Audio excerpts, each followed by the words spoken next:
Hi, welcome to my latest edition of All Things Aviation and Aerospace. I'm Vince Mickens.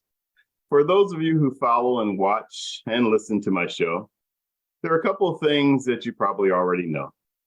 You know that I make it my mission to inspire aspiring young aviation and aerospace professionals.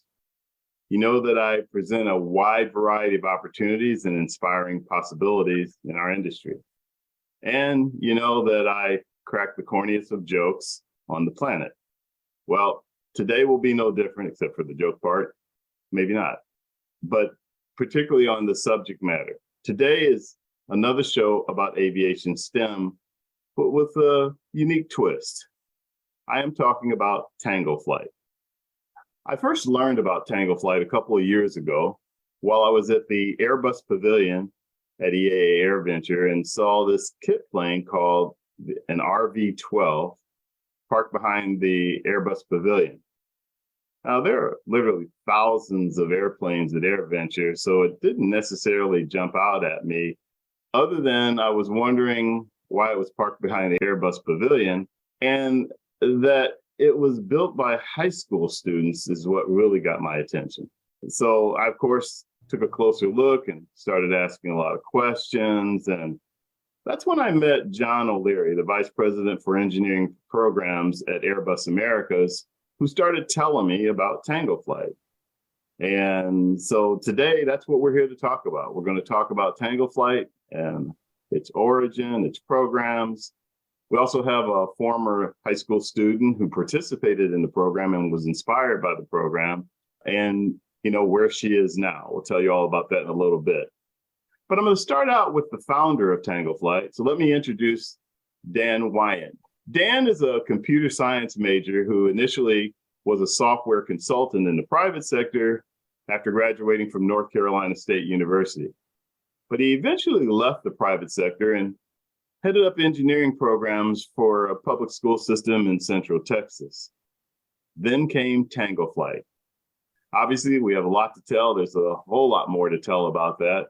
And we'll talk about that in a bit. Next is my friend John O'Leary. As I did mention, but John was a Navy guy like me, so nothing else needs to be said. No, I'm kidding. But as I mentioned earlier, John is the Vice President of Engineering Programs for Airbus Americas. He's a graduate of the U.S. Naval Academy. He served in the United States Marine Corps, as well as the Naval Reserve. Earlier in his career, he was a project engineer and program manager for Hawker Beechcraft, favorite aircraft of mine. So, John, you could do no wrong in my book. But most importantly for my show, John is dedicated to seeing more young people be introduced to aviation STEM. And then meeting him for the first time, I also have with us David Day. David is the Pryor High School, located just out of Tulsa, Oklahoma, Innovation Center Director. This center is a STEM dream with applied engineering, robotic, CAD, or what's known as computer-aided design, computer science, EMT, which stands for Emergency Medical Technicians, esports, which is all about gaming, and of course, aviation program.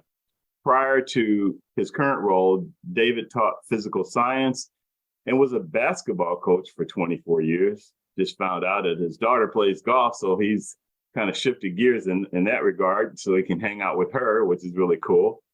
David holds a Bachelor of Science degree from Oklahoma State University and a master's from East Central University in educational leadership. David, as I mentioned to you earlier, I was raised by educators, and so I welcome you to the show. Thank you. Speaking of school, we have Emily Moore. Emily is a former high school student and a beneficiary, if I can say that, of the Tango Flight program. It really inspired her with regard to aviation. And now she's a certified Airframe and Powerplant technician.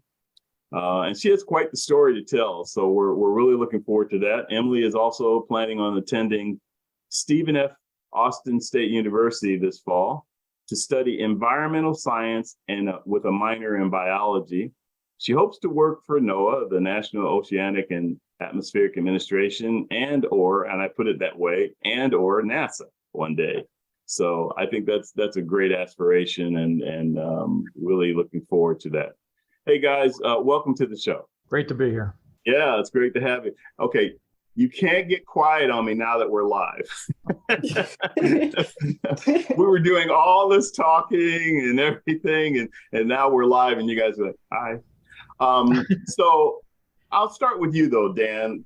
I think it's really neat what I learned about Tango Flight and what I've observed about it. You guys were again at at Oshkosh, as was I. And this time, instead of being on the ramp behind Airbus Americas, you guys were actually at Aero Educate, which is quite appropriate for what you do. But tell us about your inspiration for this program and how Tango Flight came about. Sure. So, well, like you mentioned, I've moved from the private sector into education when my daughter was young. I wanted to have a similar schedule as her and kind of fell into starting engineering programs in high schools around Central Texas. And from there, I got my pilot's license, bought an airplane, decided to build an airplane. My wife says I tend to overdo things, so she's probably right. And then said, it'd be really a neat idea to build an airplane with my high school students. And that's really where Tango Flight came from. I went to the school superintendent. He said no. I went back and forth with him for a long time. And finally, he gave me permission to start Tango Flight. So that was fall of 2016. We started that. We get a few months into it. Somebody does a little article on us. I get a call from some guy in Wichita, Kansas that says, hey, we'd like to do a program up here. And that, of course, was John. And the great thing about that is it made me think about national level from almost the very beginning versus just local state level. So we started our first expansion program fall of 2017 in Wichita, and we've been going strong since then. We'll be in 30 high schools in 13 states this fall. Yeah, so I'm going to go back for something though. So it sounds like you started in aviation a little later in life. It wasn't something that you did early. Am I right about that? Yeah, I always was interested in aviation. My goal in high school was to be a pilot and astronaut and all that stuff. I actually started out college in aerospace engineering and found out a couple things. I didn't like calculus, and I'm not real bright. So I switched to software engineering, which had more calculus, but they hit it better. But also at that time, jobs in aerospace were few and far between. So it was a good choice career-wise, and but always had that interest in aviation. My grandfather had a J3 Cub when he was young, and so I remember him talking about that growing up. So finally, later on in life, I was able to afford to get my private pilot's license and kind of figured out a way to tie it back into my career now. Yeah, so I brought that up because, I think what happens to a lot of us is that we have a path that we think we're going to take and we end up taking it a different way. So you were exposed to aviation earlier, you had interest in it in high school, but it took a while before and then you even redirected yourself when you were thinking aerospace engineering. You ended up with computer science, and as we've heard, here's the rest of the story in terms of Tango Flight and everything. So I like to place an exclamation point on that for our audience to understand that, your path is not always going to be what you think it is, but if your passion and interest, in the case of everybody that we've talked to, is aviation, here are examples of the way that happens. I thought it was also interesting too, and I'd forgotten about this, that John actually was one of the initial people that was interested in Tango Flight. John, how did that come about? How did you, find out about it and decide you wanted to get involved? Yeah, an interesting conversation. We had been thinking about our presence here in Wichita, Kansas, and the fact that Airbus came to Wichita, Kansas to gain access to engineering talent. We just had quite a bit of that here in the area. And there was already a relationship with Hawker Beechcraft on what was called the Hawker. So it was an easy move, but it also said we need to maintain an aviation environment. We need to maintain a strong ecosystem of aviation here in the Wichita area in order to continue to have young people coming into the industry.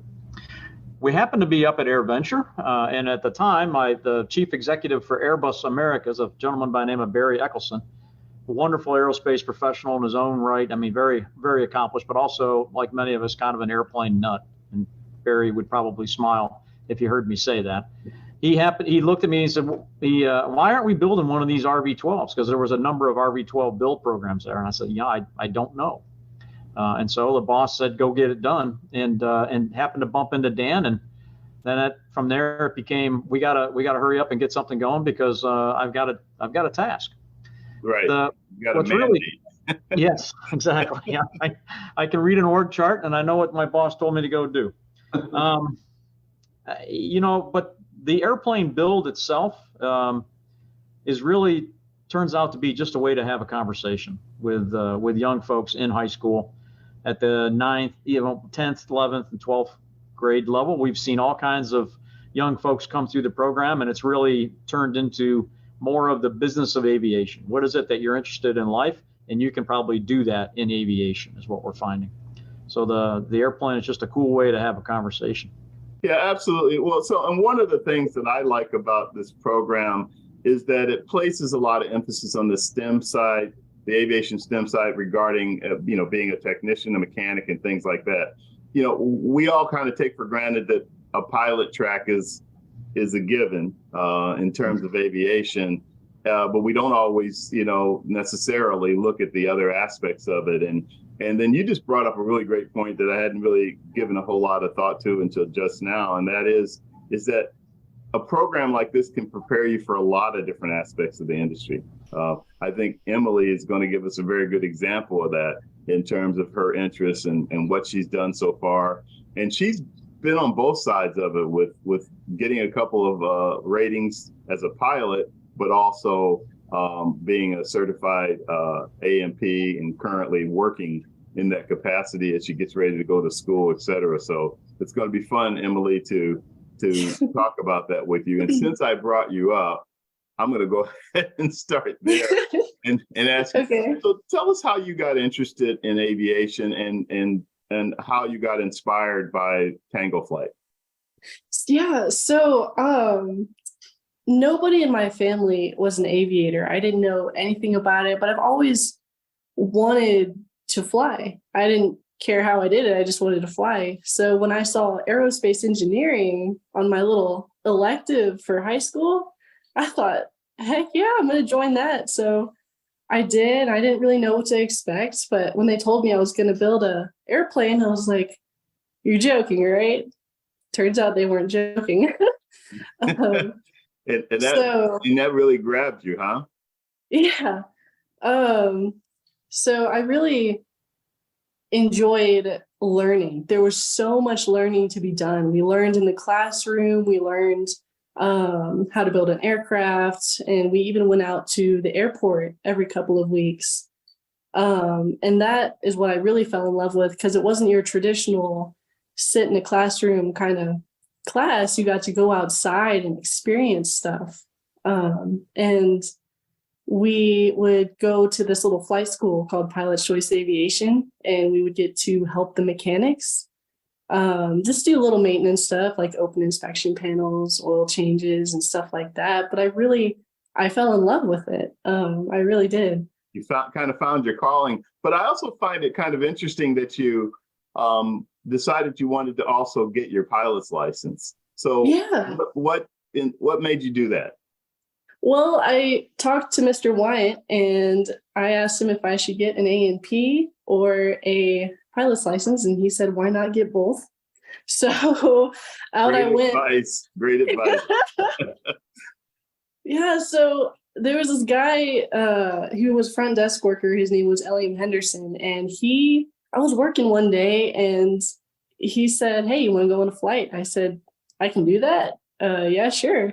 So we went out. We went to go get barbecue. He let me fly around a little bit. And it was really cool. And when we landed, he said, hey, why aren't you flying? We're at a flight school. You work here. You get a discount. Why aren't you flying? And I asked myself the same question. I was like, I'm only 17, 18. I didn't know I could do that. So that kind of got the ball rolling for me. And I had the support of all the mechanics and everybody there. And they kind of encouraged me to go do that and take my flight lessons. And so now you have your private, you have your instrument, and you're continuing on with that. I would think knowing both sides of it in terms of how to fix a plane, but then also how to fly it has to have some advantages and some real pluses for you. Yeah, it's really, really neat because, anything that could possibly go wrong, not that anything would go wrong, but, if something like the electrical system failed, you would know kind of what's going on, the ins and outs of what to do with that kind of right. Emergency situations. You know what to do. You can pick the airplane apart.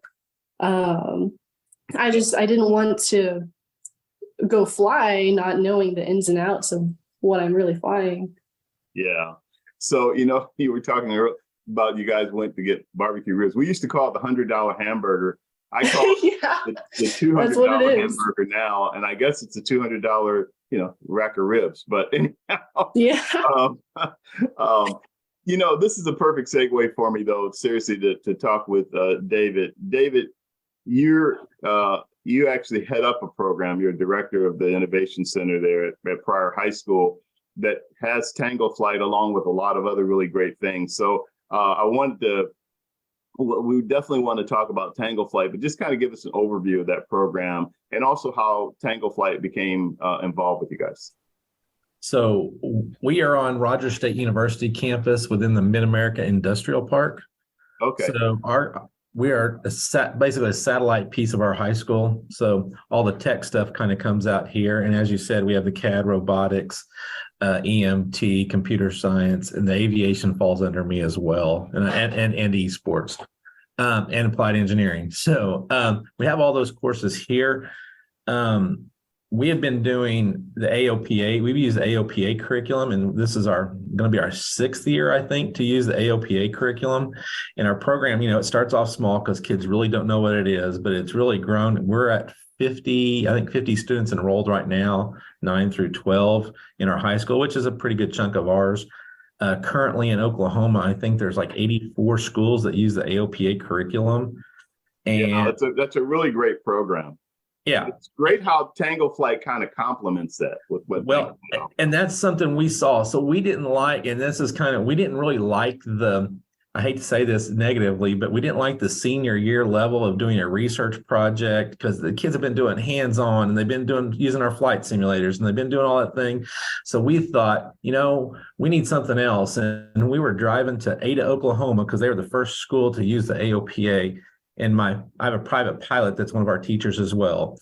And we were driving down there to go check out their program just to get some ideas. And he said, "Hey, what do you think about this?"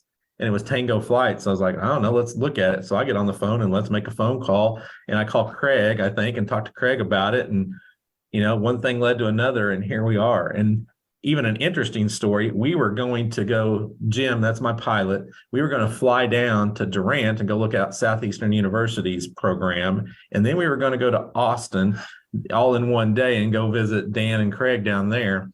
And Jim calls me at like 11:30 at night and says, "Dave, we're not going." And I'm like, "What?" And he goes, "We're not going." He goes, "I'm up in the air. I was doing a check ride to make sure everything was good." He goes, "My gear won't come down."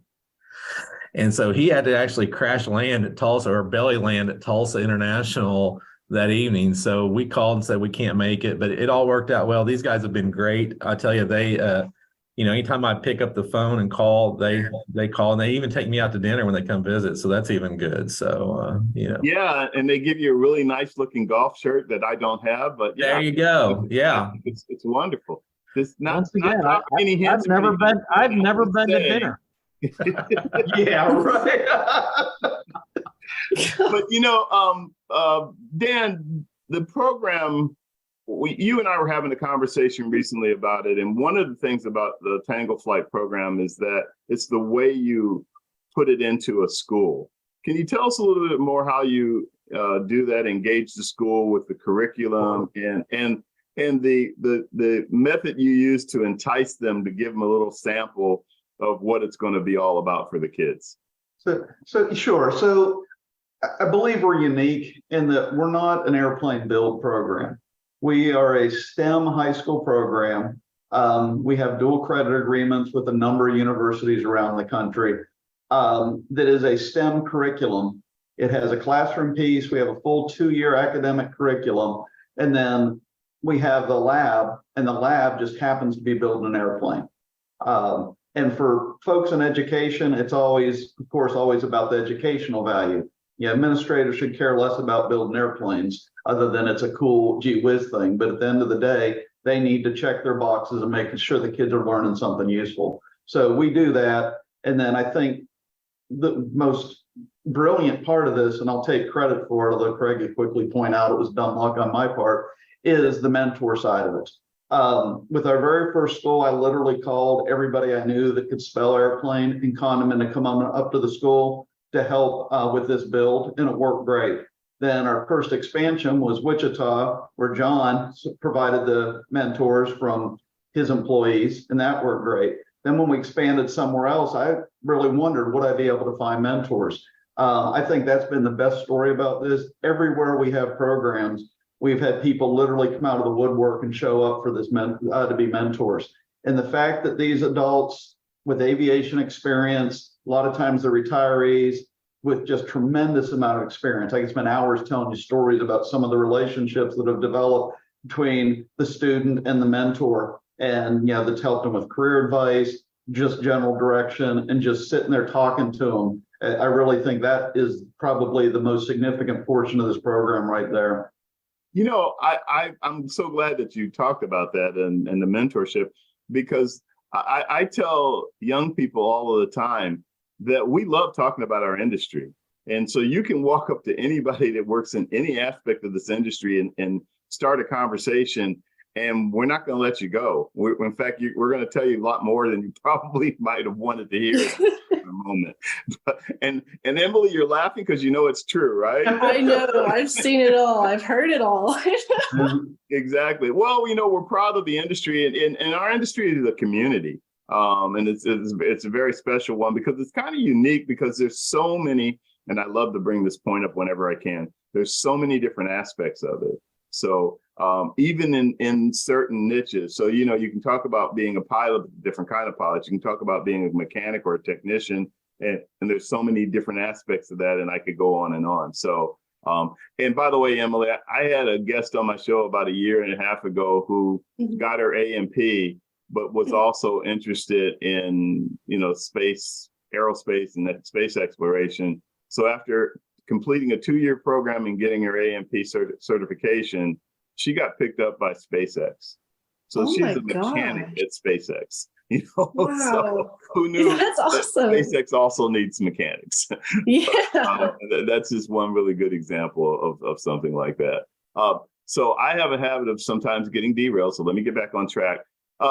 John, let me go back to you and talk a little bit about Airbus's commitment to this type of program and interest in it, and what it is. Tell us about the experience in Kansas, and then just overall what it is why Airbus is so committed to doing something like this or being involved. Yeah, I touched a little bit on some of the pipeline questions and challenges, and saying you got to have a viable aviation ecosystem in order to keep people interested in aviation, continue to gather up talent, and deliver the programs that we have.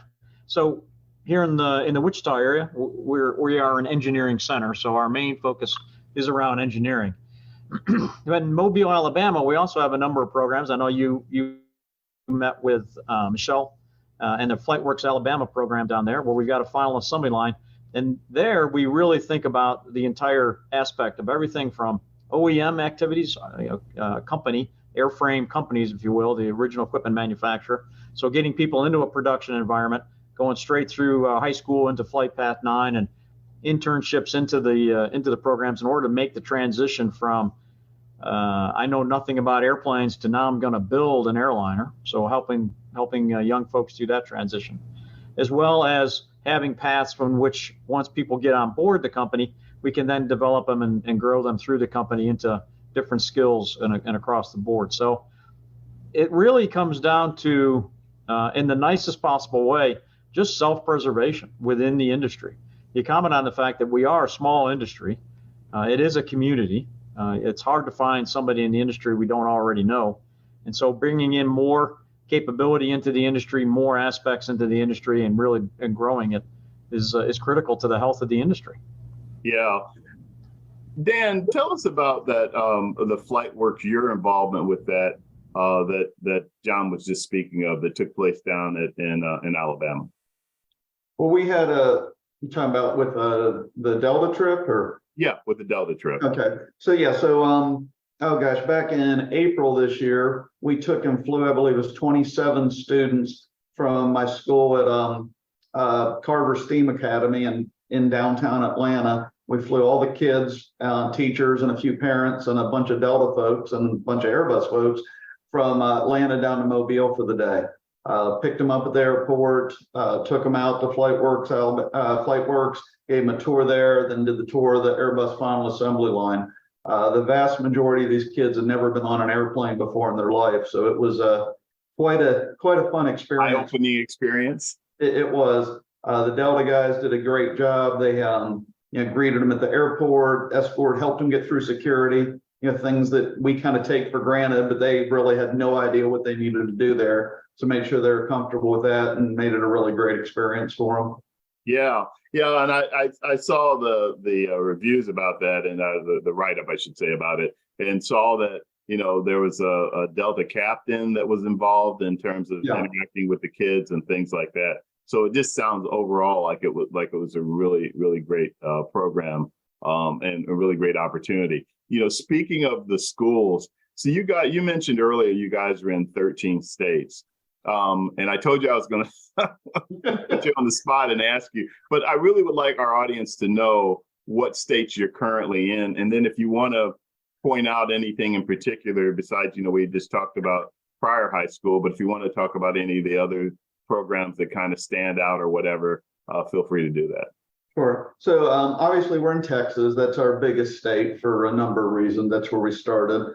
Our first state we expanded into was Kansas. We have 2 schools in the Wichita area. And then along that corridor, we have Oklahoma. We have 4 Oklahoma schools, already have signed one for next fall with a couple more that I think will come on board. We have 2 in Alabama, and just yesterday signed a 3rd one that'll be starting next fall for Alabama. We have 1 in Georgia, the Atlanta program, 1 in Nebraska, 2 in Tennessee, and talking with a couple more for potential fall of 24 starts in Tennessee, Eastern Tennessee, which is kind of nice because that's where I'm at. So that makes my travel schedule a little bit easier. 1 in Connecticut, 1 in California, 1 in Virginia, talking with a couple more groups in Virginia. We've got a company, Next Gen Aviation, that we partner with that's helped us recruit a couple schools up in their neck of the woods. And then let's see, 2 brand new ones. I'm actually leaving Sunday to go over to North Carolina to do training at our 2 new North Carolina schools. 1 is in Kitty Hawk, which is it is First Flight High School. So I'm kind of excited about that one. That sounds pretty neat, actually. Yeah, they actually got permission. I'm not sure how they pulled this off. Shannon, the CTE director there, she somehow got permission from Federal Park Service to do the build at the monument or at the airport, which is walking distance from the high school. It's so close. So that's going to be an exciting location. And then Winston-Salem. And then my favorite location, just because it's such a pain in the rear to get to, is Wasilla, Alaska. So that gives us 13 states. Guys, you're up in Alaska, really? Yeah. I'm not real good at geography. Obviously, I must have skipped that day of school. So it's been amazing to see how we grow. We do very little advertising. Almost all of our schools have been word of mouth. And so when someone reaches out to us and is excited about this, it's very difficult to tell them no, even if they aren't necessarily in the greatest location. I was talking with a group in Guam, probably just as well. That hasn't gone anywhere yet, but it's very hard to tell someone no when they get excited about doing this. What's wrong? An RB-12 can't get to Guam? I mean, what's going on? Well, you can get anything anywhere if you try hard enough. So I was going to ask you 2 things. One, I was going to ask you, when you travel, you currently flying an RB-12? No, we we have a slight problem in that we don't have any. We have one demo plane right now. Because one of the things that people that I'll admit it kind of irritates me, and we don't get it much anymore, is I would never fly an airplane built by high school students. Like, well, I've done first flight, I think, on 12 or 13 of them now. John's done first flight on, I'm not sure how many, a bunch. First flight is always somewhat stressful, but I've never been even slightly concerned about the fact it's built by high school students. We're at the point now where I generally have a 6 to 9 month waiting list to buy one of our airplanes, because we have an extremely good reputation that they're well-built airplanes. And frankly, I think they're built to a higher standard than most of your experimental airplanes. Right. So that's good news. We've got a couple more that are going to be done here in the next few months that will fix the demo plane short-term issue. And I'm actually building an RV-14, which is a similar but faster airplane for my personal use that I'll use to travel with Tango Flight some as well, because we'll paint it in Tango Flight livery and it'll look close enough. Yeah, well, I would think Emily could speak to the building of an airplane and how meticulous the program is and things like that. It really, really is. Every rivet, every nut and bolt you put on there is meticulously looked over by both the mentors and the FAA. It was a grueling process, but it was fun. It was so fun getting to learn how to do all that stuff. And I can just take that with me wherever I go. I can apply it to my job even here. Yeah. And along those lines, Dan, I would imagine that you guys, the inspection process of the work as they go along with the build, and then when the project is completed, has to be pretty significant from a safety standpoint. Yeah, there's what's required by the FAA, right, which obviously we do, but then we put in a lot of steps and processes beyond that. We have it set up so that we're very fortunate that we have A&Ps running programs in a number of locations, but frankly, the majority of our schools are just they're classroom teachers that don't necessarily have any specific aviation experience. And between the mentors and some of the remote things we do, and then we're also very fortunate that we have a recently retired, I guess I can say that now, Airbus employee that is a DAR. He is the representative of the FAA that can inspect these planes, that comes out and does all the inspections for us. And while I think he'd call me a friend, he does not let me get away with anything on these planes, nor should he. So, I mean, he does a very thorough job and makes sure we're building safe airplanes. Yeah, that's really great to hear. Dan, a lot of educators and people that related to that aspect of our industry watch this show. So I'm sure it's piqued their interest about what you do. What are some of the things that they should know about right off the top? I mean, we've already talked about quite a bit about it, but anything in particular they should know about? And also, we can mention it now and at the end of the show. What's the best way for them to move forward with wanting to get involved with Tango Flight? So to give you my very abbreviated sales pitch, the things that we do that I believe make us unique. Like I said, we're not a build program. We exclusively operate inside high schools as a high school credit class. We always own the kits and the airplane. Most school districts just are not capable of owning an airplane for lots of liability reasons, so they don't have to. We always do. We do not need a specific skill set for the teacher. I literally have everything from an aerospace engineer in Pryor to an auto mechanic that are running programs and being successful. We will teach them what they need. As long as they're excited about doing it, we can teach them what they need to be successful with this. And it's a life-changing, game-changing program, but it all operates within terms that school districts are used to dealing with. Yeah.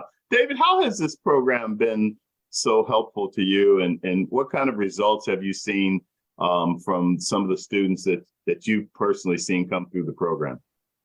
So, yeah, it's been really cool to watch the growth of the students from the time they step into the program to where they were last year. Last year was our first year. We're in our year 2, and we start Monday with them back.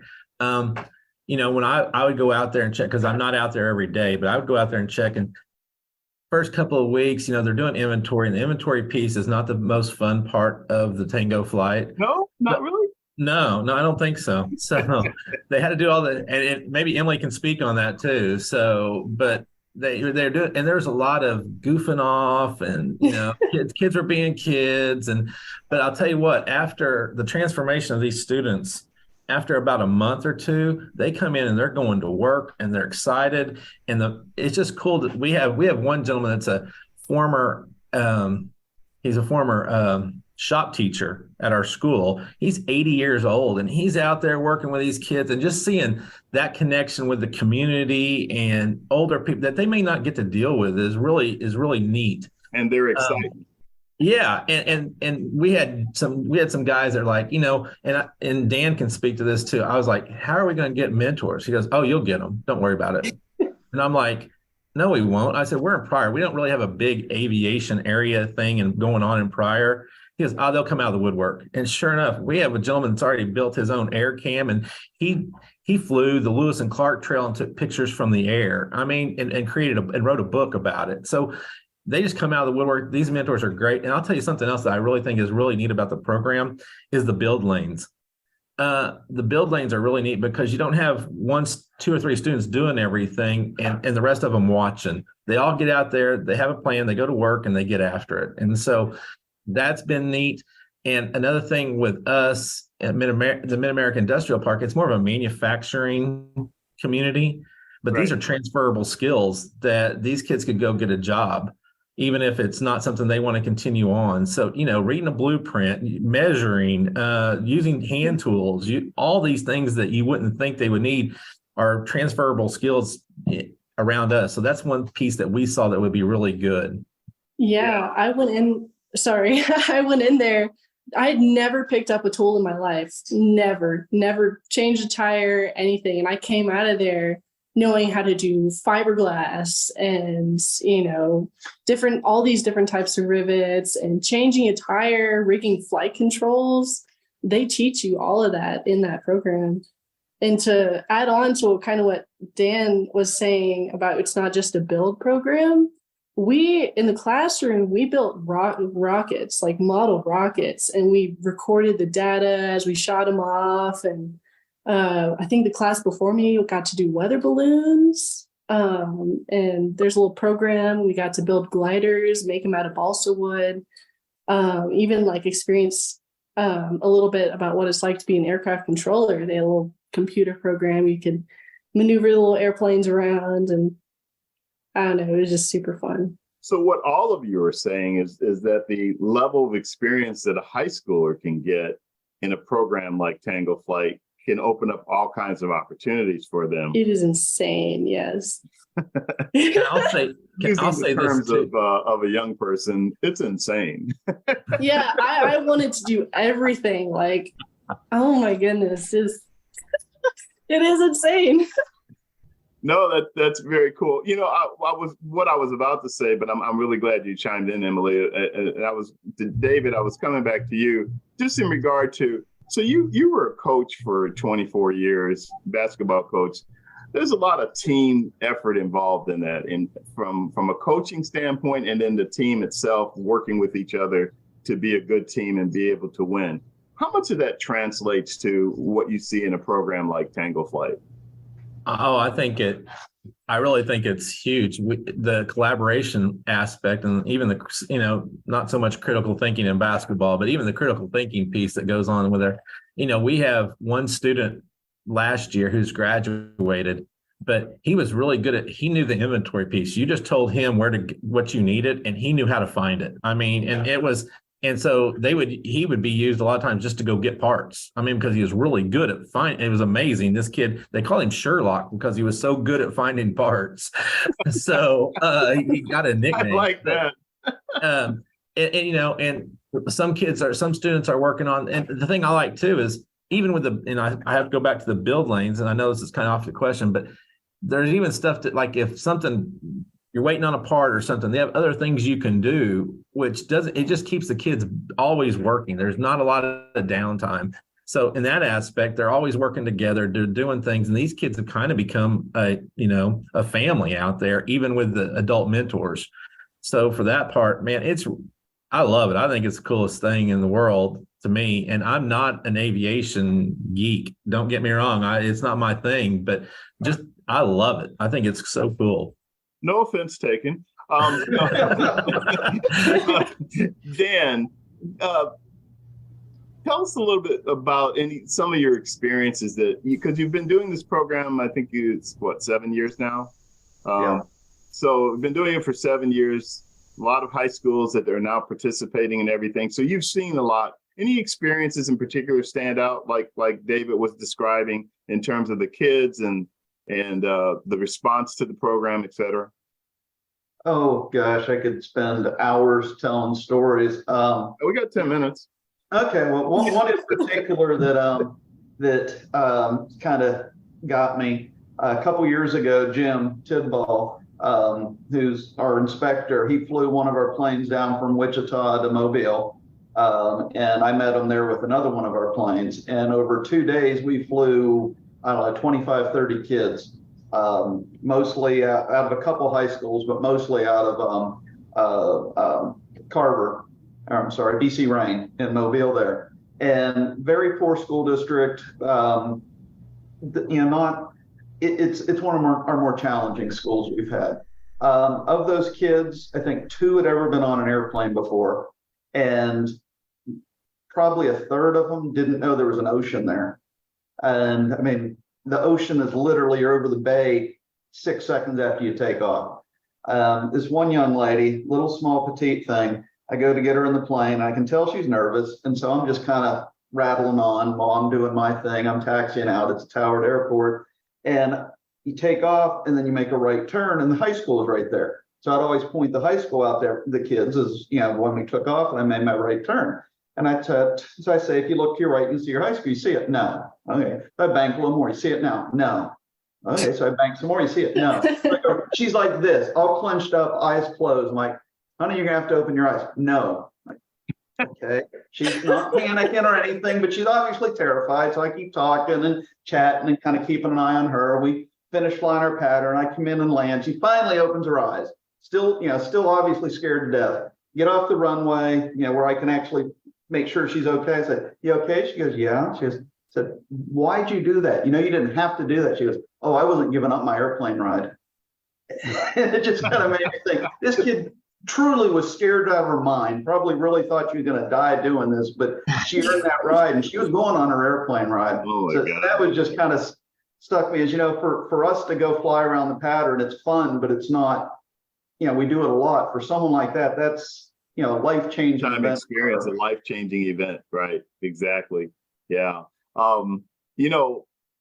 John, you are with a really big company, Airbus, and Airbus Americas, and so you guys are a very innovative company. You're doing a whole lot of different things innovatively in the industry.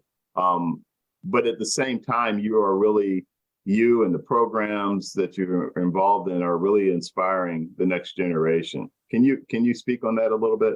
Yeah, a little bit, but I'm going to change it on a little bit, Vince. And this is going to sound kind of a cliche-ish, but I think the part we've touched on mentors, and what I've found with our mentors, and what I found myself personally, is you really get back a whole lot. Just interacting with the kids and getting experience with the kids, and yeah, they're teenagers. They do some of the dumbest things I've ever seen, and they also do some of the most brilliant things I've ever seen. I've learned from them just different techniques watching them. They're really good. The other part is we bring in young engineers straight out of school, out of college. And within the engineering curriculum, when you look at structure, it's kind of theoretical, and structure just goes together. You never think about, well, how did it get attached? It's just there's a joint. So when you get some of the young engineers in there and they start to do what Emily touched on, they go, okay, well, you got to put a rivet in here somehow. You got to put a bolt in there. How does it connect? What does that mean? And how does the load transfer? So there's a combination of both the mentors learning and getting engaged with the students and really getting positive energy, kind of getting that feedback from them, as well as just getting hands-on. Yeah. Even if you grew up and you went through an engineering program, just getting hands-on and understanding what edge distance means and patterns of holes and what do you do if you make a mistake? Okay, now how big of a mistake? How are you going to fix it? All that kind of thing. It's just it's a program that goes in both directions, not just with the students, but with those that are engaged in the program as well. So it fits in really well. Yeah, I couldn't agree with you more about that. There is a great satisfaction out of what you see from the kids as they grow and what you get from them. And yes, I've raised 3. I know the dumb versus brilliant thing, but but no, that's a really good point. I'm glad that you brought that up. Emily, somebody wants. Go ahead. I was going to say, one of the things that I think makes us somewhat unique and that's been a lot of fun to watch is we're not just a program for, what I always call the BC Cout kids, your top 10%. We get a lot of those kids, they do really well with the program, but we get a lot of the kids that are more interested in the hands-on, more direct to the workforce stuff. And a lot of times in a high school setting, those kids self-segregate. They go in different directions. They don't interact with each other that much. And I frankly was kind of proud of this. And I was in a meeting with John a couple years ago and kind of touting this. And he looks at me and goes, "You mean like the real world?" And it's like, well, yeah, killed, took my thunder, but he's right. Yeah, you got to know how the engineers have to interact with the mechanics, have to interact with the pilots. And we don't do a real good job of that in education, of bringing it all together sometimes. So I think this helps with this. Now, most of my students, when I make a smart aleck comment and say, get your A&P and your private, they don't listen like Emily did, but Emily is definitely an exception to the rule on that. I took it literally. Dan, you bring up something that's dear to my heart. I think it's very important. Unfortunately, or fortunately, but a lot of kids aren't necessarily bound for college and to get an engineering or a degree of some sort, but they have the talent and the skills to do something, on a 2-year program or whatever the case may be, but they are often ignored. And in fact, they often feel uncomfortable because schools a lot of times tend to emphasize, you go to high school, the next thing you do is you go to college. And, everybody in that school is not necessarily, destined to do that. And so having programs like Tango Flight that can offer, an alternative and I was coming back to you, Emily, because I think, and I was going to actually ask you a couple of specific questions, because I think what you are doing is a great example, and I mentioned this to you earlier, is a great example because you have your A&P now, you have your private and your instrument, so you're doing the Dan preferred track or recommended track. So now you're getting ready to go to school and study environmental science with a minor in biology, and you're looking at working at a place like NOAA or NASA, or both, as I like to say. I'm doing Dan because I'm like, Dan, why can't you do both? So they kind of complement each other in certain ways anyhow. So but tell us about that path that you're on right now, and about you deciding that, when did you decide that, okay, you told us about first becoming an A&P, and then told us how you were inspired to go ahead and start pursuing being a pilot. And now you're pursuing going back to school and, pursuing environmental science. So where does that all come from? So I think I was growing up, I loved science, all aspects of it. And aerospace engineering was just another aspect I could add on top of that scientific brain that I had. And honestly, senior year came around and I had no idea what I was going to do. I had no idea. So I just kept working at the airport. And the more I worked at the airport, the more ratings I got. And I wish I could say there was a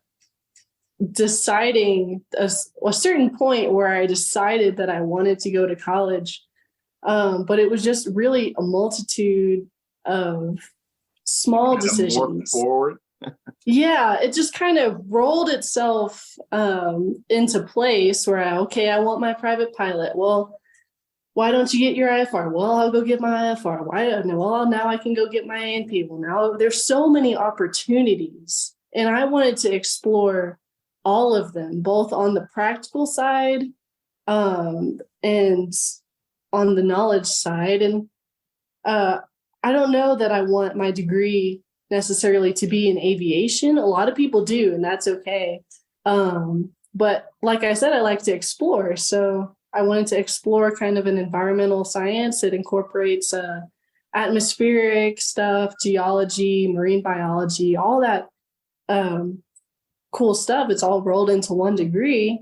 And the reason I'm getting a degree is because, if I wanted to go to Air Force and fly in the Air Force and be an officer, I could go do that. It opens up a lot more doors for what I want to do. Not everybody wants to do that, but yeah.